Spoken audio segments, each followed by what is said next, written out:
Qu'est-ce que le fluor et pourquoi est-il l'élément le plus dangereux du monde?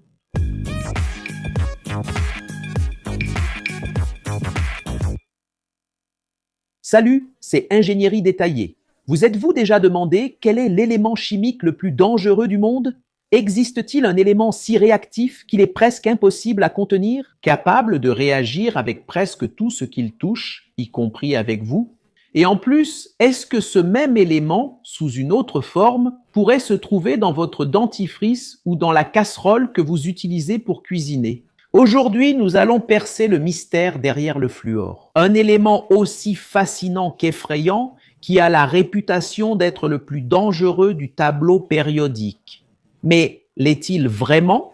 Et si c'est le cas, comment l'ingénierie parvient-elle à dompter cette bête pour nous apporter des avantages incroyables? Mais au final, qu'est-ce que le fluor? Le fluor est un élément chimique représenté par le symbole F et ayant le numéro atomique 9. Il fait partie de la famille des halogènes qui sont connus pour être très réactifs sous leur forme élémentaire. C'est-à-dire que lorsqu'il est seul, il n'est ni un solide ni un liquide, mais un gaz de couleur jaune verdâtre, pâle, avec une odeur âcre et irritante. Et cette forme gazeuse, c'est le F2 pour donner une idée de sa nature. C'est un gaz plus dense que l'air. Et ses points de fusion et d'ébullition sont extrêmement bas, ce qui signifie qu'il reste gazeux même à des températures très froides. Mais qu'est-ce qui le rend vraiment si spécial, ou plutôt si réactif? La clé pour comprendre la personnalité du fluor réside dans sa structure atomique et plus précisément dans une propriété appelée électronégativité. Pensez-y ainsi.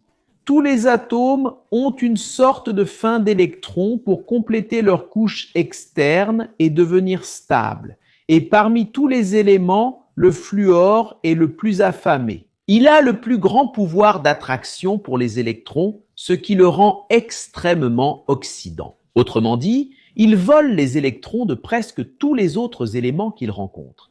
Et il le fait avec une force impressionnante. Cette soif d'électrons fait de lui l'élément le plus réactif du tableau périodique. Il ne plaisante pas avec ça. Il réagit de façon explosive avec la plupart des métaux, avec de nombreux non-métaux et même avec certains gaz nobles qui sont pourtant connus pour leur inertie. Mettez-le en contact avec de l'eau par exemple et vous obtiendrez une réaction violente, libérant de la chaleur et formant des produits assez agressifs. Cette réactivité extrême qui le classe dans la catégorie des substances dangereuses, mais qui, paradoxalement, le rend aussi incroyablement utile dans de nombreuses applications. Pourquoi alors cet élément est-il considéré comme si dangereux?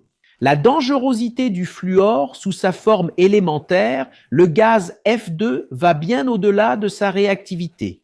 C'est un gaz corrosif et hautement toxique. S'il est inhalé, il cause de graves dommages aux voies respiratoires, entraînant des œdèmes pulmonaires et même la mort. Au contact de la peau, il provoque de graves brûlures chimiques et ses composés, les produits qui en résultent, peuvent être tout aussi dévastateurs. L'un des sous-produits les plus notoires de ces réactions est l'acide fluorhydrique. Contrairement à d'autres acides forts comme l'acide sulfurique ou l'acide chlorhydrique, qui provoquent une douleur immédiate, l'acide fluorhydrique est traître. Il pénètre dans la peau sans provoquer beaucoup de douleur au début, attaquant les tissus et, plus préoccupant encore, il attaque les os en capturant le calcium du corps. Cette action lente et profonde peut entraîner des dommages organiques graves et systémiques, rendant les expositions à l'acide fluorhydrique extrêmement dangereuses et difficiles à traiter.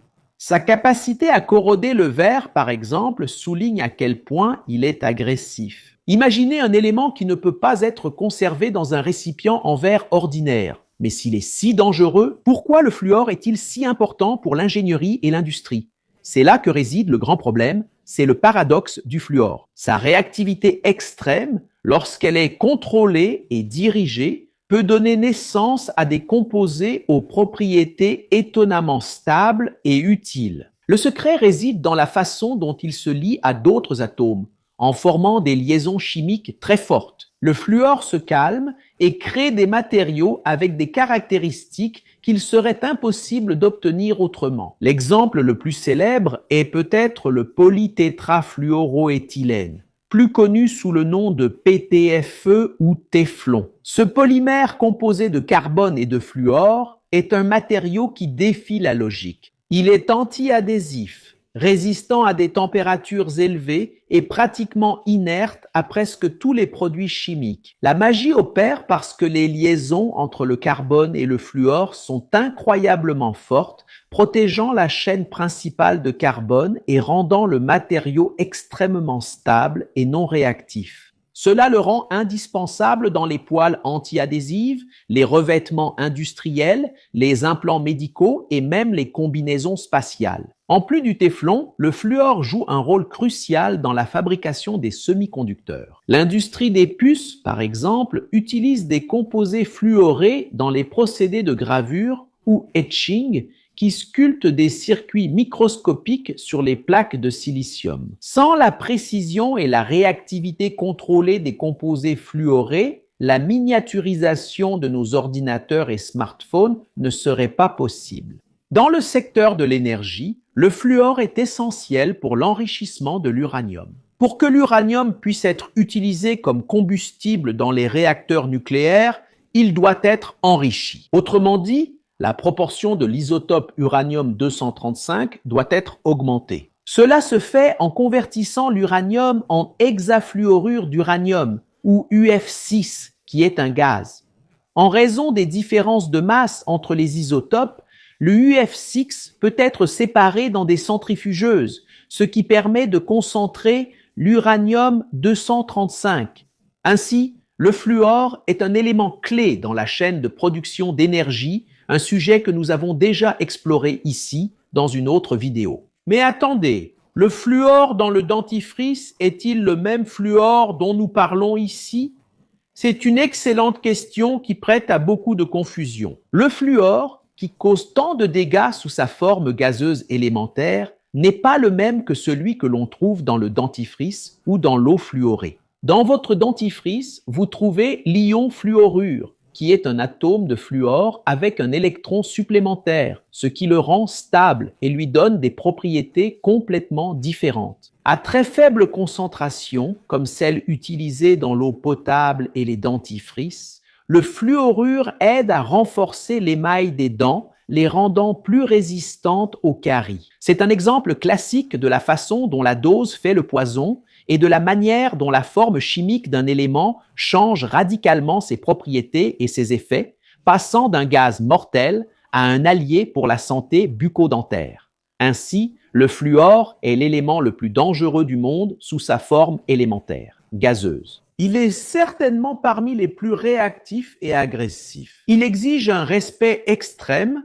et une manipulation sous les conditions de sécurité les plus strictes dans l'industrie. Mais c'est justement cette réactivité qui, lorsqu'elle est correctement contrôlée par l'ingénierie chimique et des matériaux, nous permet de créer des composés qui ont révolutionné de nombreux domaines, de la cuisine à l'aérospatiale, et qui sont essentiels à notre vie moderne et à la technologie de pointe. Si vous êtes arrivé jusqu'ici et que vous avez aimé la vidéo, profitez-en pour vous abonner si ce n'est pas déjà fait, laissez un like et activez la cloche des notifications.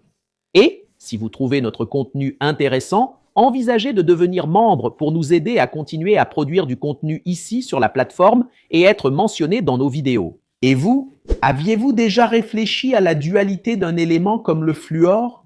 Connaissez-vous d'autres éléments qui possèdent aussi cette double personnalité? Laissez votre réponse dans les commentaires, j'ai envie de savoir. Ici à côté, il y a 2 options de vidéos intéressantes que vous devez regarder pour élargir vos connaissances et explorer votre curiosité. Et si vous voulez nous soutenir, laissez un like, abonnez-vous à la chaîne, activez la cloche et pensez à devenir membre de la chaîne. Voilà, passionné d'ingénierie, salut et à la prochaine vidéo.